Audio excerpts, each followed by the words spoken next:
Viewers நாங்களோட Lakshmi நீங்கள் பார்த்துருக்கிறது 0 லக்ஷ்மி. நேற்று சுவாமியோட இந்த அப்டேட் வந்து சீரியலோட ஏதோ க்ளூவோ அப்படின்னு ஒரு ஃபியூ கமெண்ட்ஸ் பார்க்கும்போது என்னடா ஒரே மாதிரி நிறைய பேர் யோசிச்சிருக்கீங்க அப்படிங்கிற மாதிரி நினச்சேன்.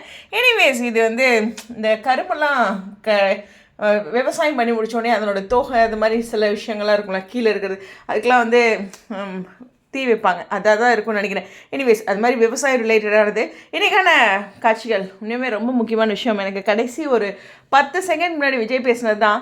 என்னென்னா எந்த சூழ்நிலை வந்தாலும் எவ்வளோ சேலஞ்சிங்கான விஷயங்கள் இருந்தாலும் நான் உங்களுக்காக திருப்பி வருவேன் அப்படின்ட்டு ஒரு ப்ராமிஸ் பண்ணுவார். அவர் கைது செய்யப்படுவாரா அப்படிங்கிற ஒரு கொஸ்டின் அந்த இடத்துல ஏற்படுத்தியிருக்கு.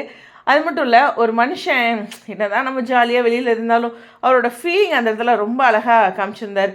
ஏன்னா எதுக்கு கவரி நம்ம பிரிஞ்சிருக்கணும் அப்படின்ட்டு ரொம்ப எமோஷ்னலாக காமிச்சிருந்தாங்க. ரொம்ப பியூட்டிஃபுல்லான ஆக்டிங். சுவாமியோட அந்த கேள்விகள் விஜயா ரொம்ப அழகாக இருந்துச்சு. சீன் வைஸ் நல்லா நடிச்சிருந்தாலும் நமக்கு எமோஷ்னலாக கனெக்ட் ஆச்சு. இந்த பிள்ளைங்களை ஏங்க பிரிக்க வைக்கிறீங்க, வேறு ஏதாச்சும் பண்ணிட்டு போங்க, பிரிக்காமல் பார்த்துங்க அப்படிங்கிற மாதிரி தோணுச்சு.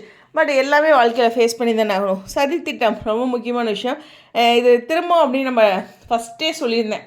ஏதோ விஜய்க்கு எதிராக சித்தப்பா வந்து அந்த இடத்துக்கு வராருன்ற அப்டேட் கிடைக்கும் போதே இவர் விஜய்க்கு மேலே பழியை போட்டு வராட்டிருக்குது அப்படிங்கிற மாதிரி சொல்லியிருந்தேன். அதே விஷயந்தான் நடக்குது. ஸோ இந்த இடத்துல பழியை போடுறாரு. இது அவங்க அப்பாவும் ஒத்துக்கிட்டு தான் வர்றாரு. அதான் ஷூட்டிங் ஸ்பாட் பார்த்துருமே, அதனால் ஒன்றும் ராகினி அவங்க வீட்டுக்காரரை சமாதானப்படுத்துறதுலாம் நாங்கள் ஒன்றும் பார்க்கல. அதான் நடக்குது. சரி, எனிவேஸ் அதில் பெரிய ட்விஸ்ட் இருக்கும், பெரிய சம்பவம் இருக்குது, பெரிய பஞ்சாயத்து இருக்குதுன்னு தான் சொல்லியிருக்காங்க. பார்ப்போம்.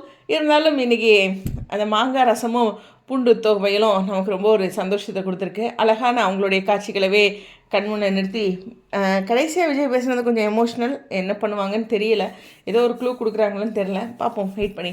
ஒன்றும் சொல்கிறதுக்கு இல்லை. ஒரு சந்தோஷம் ஒரு பக்கம் இருந்தாலும் கொஷின் மார்க் நிறைய இருக்குது. இருந்தாலும் அவங்களோட ப்ரெக்னென்சி 2 பேர்த்துக்கும் தெரிஞ்சிருச்சுல, அது போதும். அதானே உங்களுடைய கருத்துக்கள். ஸ்டேடியம்.